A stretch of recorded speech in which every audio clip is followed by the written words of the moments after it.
it's now been announced in all the newspapers that President Kennedy is coming to Dallas. What was the political climate as you remember it at that time?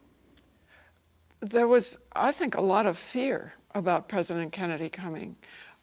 Just a few weeks before, Adlai Stevenson had been there and had been poorly received. A lady banged him on the head with a placard, and there was a lot of hostility. And people were worried. It was definitely in the air. Was Marina aware of that? I don't know if she was, no.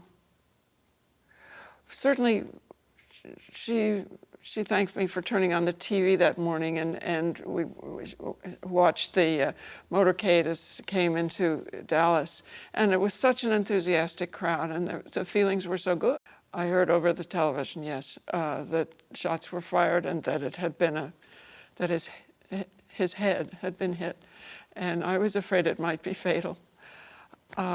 Did it ever occur to you that Lee could have had something to do with that at that point? It did not occur to me at that point at all. What did Marina say when she heard that the president had been shot? She said, "Oh, this is so sad for Mrs. Kennedy and for the two children." And she was feeling as a parent, how that would be.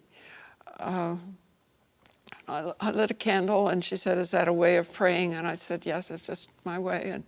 And then we sat watching television until we heard that he was in fact dead. And it was really not too long after that there was a knock at the door, and several police officers showed up and said they had Lee Oswald in custody for shooting an officer. And they wondered if they could come in. And I said, "You have a warrant?" No, they didn't, but I didn't see any problem with their coming in. And one of them asked, "Did Lee have a gun?" And I said no, and translated to Marina, who didn't know that. And she said, "Yes, he did," and led them into the garage where there was a blanket roll, and she thought that the gun was in there. She had seen it there. And the police officer picked up the blanket roll, and it folded over his arm. And I realized that there had been a gun, and it was gone. And he came out that night, as he never had on a weeknight before, and probably got the gun. And it was at that point that I thought, it could have been Lee. And what kind of company was Lee Harvey Oswald on those occasions? Well, he didn't talk very much. He didn't want to talk English with me, but he would talk with my husband, Michael, and they talked. I overheard some of the conversation. I felt like Lee would take offense if you disagreed with him, that it was easy to have him dismiss you as somebody who didn't understand things. And I was not willing to talk, nor able, for that matter, to talk politics with him. So I avoided talking with him. From the outside looking in, what has mystified a lot of us over the years is that Marina was a very attractive woman, obviously found herself in an alien land. She'd grown up in Russia. And Lee Harvey Oswald had lots of complications. It's hard to see the matchup there. Did you get the relationship between the two of them, why she stayed with him? Oh, why she stayed with him.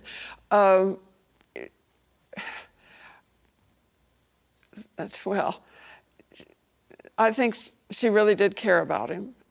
He was kind of exotic in Russia, somebody very different and interesting, and apparently paid attention to her and so on.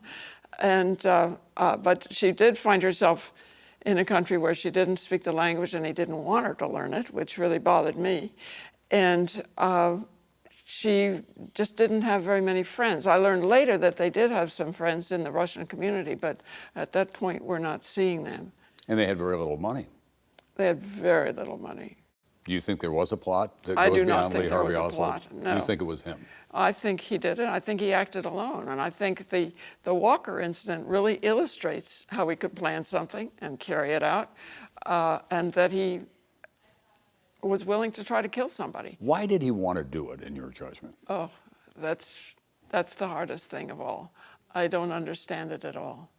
I think he had no particular anger at Kennedy. I feel like he was shooting at the office, not at the man, that he wanted to do something big, which he did.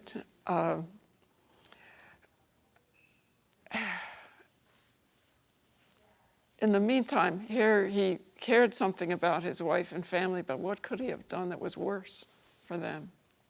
Were you watching television when Lee Harvey Oswald was shot by Jack Ruby? Yes, I was. Marina and I were both watching. She was watching with you. Oh, yeah, sorry. No, she was gone by then. I am getting confused.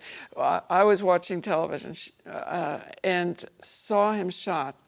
It was also at noon, and there was quite a while when I couldn't manage lunch, I'll tell you. I did feel some relief in a sense, like a closure. And it was only later that I realized we've lost a lot of information.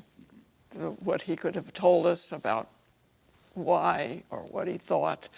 I feel like that he was already a fragile personality and that he might have come apart under being in prison. He had done an odd thing, like telling us how to call him if the second baby came while he was in Dallas, but did not tell us the name to ask for. He was using an assumed name. So I had only just the week before seen that he was not really glued together very well, there were gaps. And I think he would have deteriorated in custody.